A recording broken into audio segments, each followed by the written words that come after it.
उद्धव ठाकरे यांना जोरदार झटका बसण्याची चर्चा राजकीय वर्तुळात रंगली आहे। शिवसेना उद्धव ठाकरे पक्षातील 9 पैकी तब्बल 6 खासदार जय महाराष्ट्र करून एकनाथ शिंदे यांच्या नेतृत्वातील शिवसेनेत प्रवेश करणार असल्याची चर्चा आहे। या ऑपरेशन टायगरची सध्या राज्यात जोरदार चर्चा सुरू आहे। शिवसेनेचे नेते आणि मंत्री उदय सामंत यांनी पुन्हा एकदा या ऑपरेशन टायगर विषयी सूचक वक्तव्य केलंय। ते नेमकं काय म्हटले ते एकदा पाहूयात। एकनाथ शिंदेंच्या संपर्कात अनेक नेते आणि खासदार आहेत असं उदय सामंत यांनी पुन्हा एकदा म्हटलंय। तसेच ठाकरेंच्या गोटातील काही माजी आमदार देखील शिंदेंचे हात मजबूत करणार असल्याचं देखील सामंत यांनी म्हटलंय। पुढील 5 वर्षे राज्यात आणि केंद्रातही भाजप सरकार आहे। मतदारसंघांची कामं सुरळीत होण्यासाठी निधी लागणार आहे। त्याच धर्तीवर खासदार देखील ठाकरेंची साथ सोडू शकतात अशी चर्चा आहे।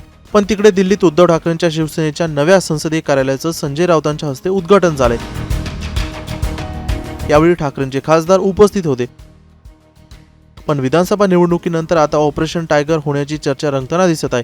पण हे सत्यात उतरतं की फक्त राजकीय चर्चाच आहे हे येणाऱ्या काळातच समोर येईल। ब्युरो रिपोर्ट, मुंबई तक।